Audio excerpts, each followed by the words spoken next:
오늘 에스라 6장 16절부터 18절 보겠습니다. 에스라 6장 16절부터 18절입니다. 함께 봉독하시겠습니다. 이스라엘 자손과 제사장들과 레위 사람들과 기타 사로잡혔던 자의 자손이 즐거이 하나님의 성전 봉헌식을 행하니 하나님의 성전 봉헌식을 행할 때 숫소 100마리와 순양 200마리와 어린 양 400마리를 드리고 또 이스라엘 지파의 수를 따라 순염소 12마리로 이스라엘 전체를 위하여 속죄제를 드리고 제사장을 그 분반대로 레위 사람을 그 순차대로 세워 예루살렘에서 하나님을 섬기게 하되 모세의 책에 기록된 대로 하게 하니라. 아멘. 이제 드디어 성전이 완공되었습니다. 에스라서를 보면 완공됐다, 와 기쁘다 이렇게 하고 끝나는 게 아니에요. 봉헌을 합니다. 이게 이제 세상의 건축과 하나님의 성전 건축이 다른 거예요. 세상의 건축은요, 완공됐다 이것으로 자축합니다. 근데 하나님의 사람들은 그렇게 하지 않는 거예요. 주의 전을 짓고 그 다음에 주님께 다시 돌려드리는 봉헌의 의식을 갖습니다.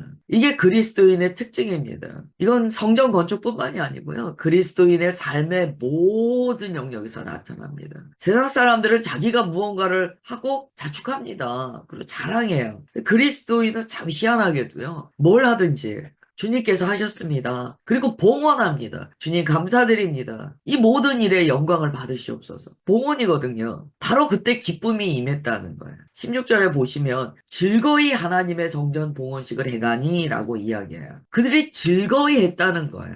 이 기쁨은요, 절대 성취감에서 오는 기쁨이 아닙니다. 완성했어. 그 기쁨이 아니에요. 주님의 행하심, 또한 주의 임재하심에 대한 기쁨입니다. 여러분, 이스라엘 사람들은요, 성전이 없으면 하나님께서 임재하지 않으셔 이렇게 생각해요. 성전은 하나님의 임재의 유일한 공간입니다. 그들이 성전을 봉헌할 때 무엇 때문에 기쁘냐면 성전을 다 지어서가 아니에요. 이제 주님께 온전히 예배드릴 수 있어. 이제 주님께서 우리 가운데 임재하셔. 그렇기 때문에 하나님께 영광 올려드리고 주께서 하셨다라고 고백하고 성전을 봉헌하는 거야. 성전을 이제 봉헌하는 교회들이 유사일에 얼마나 많았습니까? 제가 이걸 이제 묵상하면서 보니까요. 어떤 우리가 주님의 일을 하고 정말 이런 성전 봉헌이나 뭐 기타 여러 가지 것들이 있겠죠. 그때요. 정말 주님께 영광 올려드리는 이 봉헌이 없다면 이거는 타락해요. 우리가 무엇을 하든지 주님께서 하셨습니다. 주님께 영광 올려드립니다. 그것으로 기뻐하는 진실한 마음이 없으면 이미 우리의 마음은 더러워진 거예요. 세상과 완전히 다릅니다. 그리스도인의 사고방식과 세상의 사고방식이 다르다는 거예요. 만약에 이들이 성전을 봉헌하는데요. 막 이런 거예요. 아, 성전 봉헌하는데 너무 힘들었어. 야, 이거는 내가 잘했지. 이거는 뭐가 문제야. 만약에 그런 생각만이 남아있다. 그런 생각이 있을 수는 있어요. 그러나 그것만이 남아있다. 그리고 어쨌든 성전이 봉헌된 거에 대해서 완공된 게 너무 좋아. 라는 그 생각에 머무른다. 그러면 참 그러니까 성전은 완공했으나 진짜 봉헌은 이루어지지 않은 거예요. 그래서 우리는 주님의 일을 할 때요. 항상 이걸 따져야 돼요. 내가 이 모든 섬김에 대해서 주님께 봉헌하고 있는가? 이 봉헌에서 오는 기쁨이 있습니다. 봉헌하고 있는가? 각자의 자리에서 섬길 때 나는 이 섬김을 주님께 봉헌하고 있는가? 모든 것이 주님께 봉헌하는 거예요. 그 다음에 이제 이스라엘 사람들이요. 성전 봉헌식을 할 때 이제 제물을 가지고 옵니다. 이것도 정말 세상에서 이해 못하는 거예요. 자기들이 수고하고 자기들이 저렇게 해놓고 아니 주님께 감사한다 그러고 또 심지어 속죄제를 드렸다 그래요. 자기들이 그렇게 잘해놓고 또 주님께 또 잘못한 거 있으면 다 회개합니다라고 또 속죄도 하네. 이 세상이 이해 못하는 거예요. 여러분 욥이요 주님께 의로운 자라 그 인정을 받은 사람이잖아요. 근데 욥이 어떻게 하냐면 자식들 생일잔치를 하고서도요 혹여 좋은 날 우리의 마음이 교만해서 혹여 자기 생일이라고 자녀들이 교만해서 거룩을 잃지 않았는가 그런 생각까지 하면서요 일종의 속죄제를 드립니다. 그런 장면이 성경에 나와요. 이게 그리스도인이에요. 그리스도인은요 와 내가 잘했어 이거 나 너무 잘했어 이게 아니고요 항상 마음에 근신하는 마음이 있어요. 내가 이걸 했는데 내가 주님의 뜻에 당하게 했나 그거를 항상 마음에 담아요. 그리고 주님 앞에 자신의 삶을 자신의 섬김을 올려드리며 이것이 정결한 제물이 되기를 주님 기뻐하시는 예물 되기를 간절히 간구하는 마음이 있습니다. 지금 이스라엘 사람들이요, 성전 봉헌식 할 때 숫소 100마리, 순양 200마리, 양 400마리 드리고 이스라엘 지파의 수를 따라 순염소 12마리씩을 다 가져와서 이스라엘 전체를 위하여 속죄제를 해요. 이 속죄제에는요, 금방 말씀드린 이러한 의미가 있어요. 그런데 더 깊은 의미가 있습니다. 그들이 예배를 드리지 못했던 과거의 시간이 있잖아요. 왜 그렇게 되었습니까? 하나님의 뜻에 반역하는 삶을 살았기 때문이에요. 주님께서 북이스라엘은 아수르에게, 남유다는 바벨론에게 패망하게 하셨어요. 그들의 지금 드리는 이 속죄제는요, 과거의 모든 일들에 대한 그 고통, 그리고 주님께 사유하심의 은혜를 간구하는 그 회개가 담겨 있습니다. 여러분, 이스라엘 사람들이요, 하나님의 임재를 정전을 통하여 경험한다는 것은요, 우리로서는 이해 못할 이 생각이라고 보여요. 우리는 회개기도 어떻게 합니까? 회개기도 할 때 주님께서 함께 계신다고 믿고 기도하는 거예요. 주님의 임재를 경험하며 회개기도 합니다. 근데 이스라엘 사람들은요, 그 속죄제조차 못 드린 거예요. 70년 동안 못 씻은 거예요. 여러분, 70년 동안 목욕을 안 했다고 생각해 보세요. 그 목욕할 때 시원함이 어떨까요? 어떨까요? 이스라엘 사람들이 지금 70년 만에 속죄제를 드립니다. 그 떼꼬작물이 얼마나 많이 나오고 마음이 어떨까요? 정말 이 회개의 기도 안에는요, 여러 가지가 담겼을 거예요. 말할 수 없는 눈물이 담겼을 거예요. 즐거이 봉헌했고, 그리고 제사 드리며 또한 속죄제를 드릴 때 말할 수 없는 깊은 회개가 담겼을 거예요. 여러분, 이 회개의 맛을 아는 사람은요, 계속 회개합니다. 요즘에는 이제 목욕을 매일 하시죠. 근데 예전에만 봐도요, 그 공중 목욕탕이라고 해서 일주일에 한 번 때미는 날 그래가지고 공중 목욕탕 가면 사람들 미어 터지고 그런 기억들이 있으실 거예요. 딱 들어가면은 앉을 의자, 낮은 의자 있잖아요. 그 의자 찾는 거야, 인당. 그때 얼마나 시원함을 느낍니까? 사람들이 바글바글한데 거기서 일주일에 한 번, 이 과거에는 뭐 2주에 한 번도 목욕탕 가고 그랬죠. 집에서 씻는 시설이 잘 안 돼 있으니까. 요즘엔 그렇지 않지만, 그러면 정말 목욕탕 한 번 갔다 오면 몸이 가벼운 느낌이 나거든요. 깨끗하게 때밀고 하니까. 그 맛을 아는 사람은 계속 회개한다는 거야. 여러분, 그냥 슬렁슬렁 아유 주님 잘못했습니다, 이건 그렇게 때밀었다는 느낌은 안 들어요. 근데 정말 우리가 기도하면서요, 어느 날은 눈물 쏙 빠지게 회개할 때가 있거든요. 그러면 개운해요. 기쁘고 개운해요. 주님의 그 용서하여 주시는, 긍휼히 여겨 주시는 그 은혜를 받은 그 회개의 날, 내 마음에 새 창살 같은 게 벗겨지는 그런 느낌이 들면서 시원하잖아요. 회개의 맛을 아는 사람은 계속 회개한다. 저는 회개할 게 없는데요, 그런 답이 있어요. 때를 안 밀어봤기 때문에 때밀 생각을 안 하는 거예요. 이스라엘 사람들이 70년 만에 속죄제를 드려요. 아, 얼마나 마음이, 이 70년만도 아니죠. 70년이 아니죠, 여러분. 제대로 된 속죄제를 지금 이 성전 짓는데 거의 20년, 21년 걸렸으니까 91년 만이죠. 그 놀라운 거예요. 놀라운 거예요. 그들의 마음에요, 주님의 그 임재를 경험하면서 그냥 근 100년의 역사가 머릿속으로 막 지나갔을 거예요. 그런데 그들이 이러한, 사실은 감정이 폭발하는 그 순간에요, 이들의 모습을 보면 질서가 있어요. 17절에 봐도 질서가 있고요, 18절에 봐도 제사장 분반대로 레위 사람들 순차대로 예루살렘 하나님을 섬기게 하되 모세의 책에 기록된 대로 하게 아니라. 아멘. 그들은 법은 있었어요. 율법은 잃어버리지 않고 있었어요. 모세의 책을 가지고 있었어요. 그러나 그것을 실천하지 못했다는 거예요. 그런데 이제 그 책대로 실천하기 시작합니다. 하나님의 말씀에 따라 그대로 예배를 드리기 시작해요. 우리가 이 현장에 없었지만 짐작해 보건대 얼마나 마음에서 이 뜨거운 불덩어리가 올라왔을까, 이런 생각이 들어요. 여러분, 교회 너무 가고 싶은데 90년을 못 가보십시오. 물론 그 사이에 우리가 살아있을지는 모르지만, 예를 들어서 교회 너무 가고 싶은데 90년을 못 가요. 그 마음이 어떻겠습니까?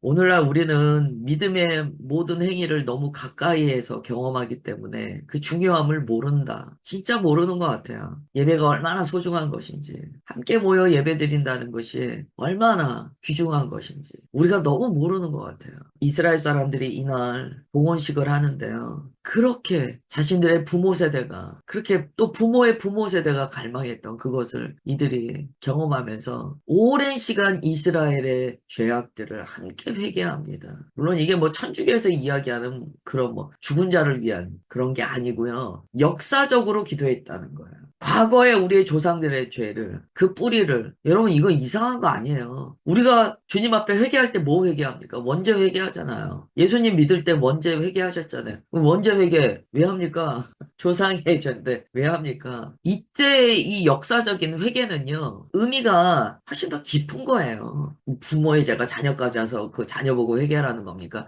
그 얘기가 아니고요. 이건 역사적인 회개라는 말이 맞을 것 같아요. 그날 그들의 속죄제는 그런 속죄제였어요. 그렇게 그들이 역사의 한 자리에 서서 주님 앞에 이스라엘 민족의 역사를 품고 회개할 때 주님께서 그것을 받지 않으시겠습니까? 그 다음에 19절부터 22절까지 보면 6월절이 등장합니다. 항상 성경은요, 흐름이 있어요. 질서 있는 복음의 패턴이 있어요. 지금 회개합니다. 우리가 예수님을 믿을 때 회개하지 않습니까? 저는 영접만 했지 회개는 안 했습니다. 이건 진짜 심각한 거예요. 저는 모태신앙이어서 그렇게 회개한 적은 없습니다. 그래서 그 얘기하는데 마음이 너무 답답해요. 모태신앙이어서 회개를 안 해봤습니다. 어찌할 거예요. 사로잡혔던 자의 자손이 첫째 달 14일에 유월절을 지키되 제사장들과 레위 사람들이 일제히 몸을 정결하게 하여 다 정결함에 사로잡혔던 자들의 모든 자손과 자기 형제 제사장들과 자기를 위하여 유월절 양을 잡으니 사로잡혔다가 돌아온 이스라엘 자손과 자기 땅에 사는 이방 사람의 더러운 것으로부터 스스로를 구별한 모든 이스라엘 사람들에게 속하여 이스라엘의 하나님 여호와를 찾는 자들이 다 먹고 즐거움으로 이랫동안 무교절을 지켰으니 이는 여호와께서 그들을 즐겁게 하시고 또 아수르 왕의 마음을 그들에게로 돌려 이스라엘의 하나님이신 하나님의 성전 건축하는 손을 힘있게 하도록 하셨음이더라. 아멘. 이 6월절과 무교절이 나옵니다. 하나님과 우리와의 관계가 회복되는 그 모든 모습이 나타나요. 우리가 내가 죄인이라는 것을 통감하잖아요. 주님, 제가 죄인입니다. 제가 죽을 죄인입니다. 지금 예수님을 믿기로 결단합니다. 주님, 나의 구원자가 되어 주옵소서. 구원이 필요한 자가 구원자를 찾잖아요. 주님, 제 구원이 되어 주옵소서. 이제 제 평생 예수님만 왕으로 모시고 하나님의 백성으로 살기로 결단합니다. 그게 영접 아닙니까? 영접합니다. 그 믿음의 고백을 통하여 예수 그리스도의 피가, 그 능력의 피가 나와 상관이 없었으나 내게 유효하게 됩니다. 그게 구원 아닙니까? 이제 19절에 보면 6월절을 지켰다. 그리고 무교절은 무엇입니까? 삶의 누룩을 제하고 거룩한 성화의 과정으로 나아가는 게 무교절이잖아요. 예수님 닮아 나아가는 게 무교절이잖아요. 그리고 과거의 나의 죄된 삶을 잊어버리지 않으면서 다시는 돌아가지 않으리. 그게 무교절이잖아요. 그걸 했다는 거예요. 그 예배를 드렸다는 거예요. 우리 어제 레헴파님으로 진설병의 삶을 나눴습니다. 우리가 진설병이에요. 또한 예수님께서 이 땅에 완전한 진설병으로 오셨어요. 그래서 하나님께 우리의 대표로서 거룩한 진설병으로 나아가셨어요. 말라기에 나와 있는 그 더러운 떡이 아니라 정결한 떡으로 하나님께 나아가셔서 자기를 완전히 내어드리셨어요. 그리고 더불어 우리에게 생명의 떡이 되어주셨어요. 그 식탁의 교제, 6월절과 무교절에는요, 식탁의 교제가 있습니다. 출애굽기 나올 때 보세요. 출애굽 보세요. 그들이 나올 때 어린 양을 선택해서 잡아서 그 피를 다 뽑아서 문설주와 인방에 뿌리고 그 어린 양의 고기를 나누어 먹습니다. 자기들에게 넉넉하면 이웃을 초대해요. 그때 이방인들이 흡수되는 거예요. 초대해서 먹어요. 식탁의 교제예요. 우리가 완전한 진설병 대신 주님을 먹었어요. 6월절에. 무교절에 누룩 없는 떡 뭡니까? 삶의 결단이에요. 이거는 식탁의 교제가 회복되었다는 거예요. 하나님과 우리가 겸상한 적이 없는 거예요. 뭐 하기 전에는 없습니까? 회개하기 전에는 주님과 레엠파님으로 얼굴을 마주대하여 대면하여 교제할 수가 없는 거예요. 아담이요 생명의 떡을 먹어야 되는데 선악과를 먹었어요. 그러고 나니까 하나님과 떡을 떼는 교제를 하지 못했다는 거야. 그런데 회개하자. 역사적인 회개를 하자. 주님께서 어린 양 예수 그리스도의 피로 우리를 대속하여 주시고 다시 하나님과 식탁의 교제를 할 수 있게 하셨다는 거예요. 얼마나 감사합니까? 그래서 우리의 예배는요 어제 나눴어요. 레엠파님이 올려져 있는 그 상, 식탁이죠. 진설병이 놓여있는 그 떡상. 그게 뭡니까? 주님과 얼굴을 대면하여 떡을 떼는 교제를 나누는 예배의 처소요. 하나님의 임재의 공간이에요. 그것이 작은 성소다라고 나눴습니다. 그 성소에는 테두리가 있어요. 거룩의 경계가 있어요. 아무나 그 성소에 들어갈 수 있는 게 아니에요. 그 거룩의 경계는 무엇입니까? 오늘 말씀에 따른다면 회개죠. 자기를 씻어 마음을 새롭게 하여 주님 앞에 나아가는 거예요.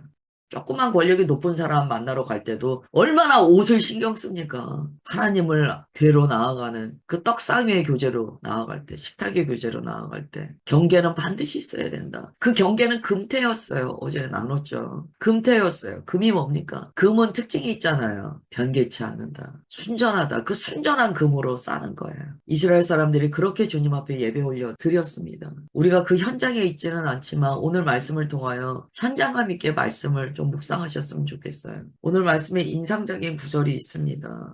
21절 하반절에 이렇게 얘기해요. 이스라엘의 하나님 여호와를 찾는 자들이 다 먹고 하나님을 찾는 자들이 다 그 예배의 떡을 먹었다는 거예요. 오늘 우리가 여호와를 찾는 자로 이 아침에 모였습니다. 오늘 한날이 주님과 대면하여 떡을 떼는 교제가 끊이지 않는 한날 되시기를 축복합니다. 내가 레인파님이다. 꼭 기억하세요. 우리 주 예수께서 거룩한 레인파님이 되셔서 나로 하나님과 대면하여 떡을 떼는 교제를 할 수 있도록 그 길을 열어주셨다. 주님 감사합니다. 그리고 오늘 얼굴을 다른 곳으로 돌리지 마시고 오직 주님만 바라보며 주님과 대면하여 교제하는 한날 되시기를 주 예수님의 이름으로 축원합니다. 기도하겠습니다. 하나님 아버지, 이스라엘 사람들이 그 긴 시간 동안 주님의 임재를 경험하지 못하다가 이제 성전 봉헌을 하며 지금 여기 살아계신 하나님께 예배를 올려드립니다. 그 감격을 짐작해 봅니다. 우리는 예배가 너무 쉬워서 예배가 너무 흔해서 그 감격이 사라진 시대를 살고 있습니다. 오늘 이 아침에 주님 앞에 예배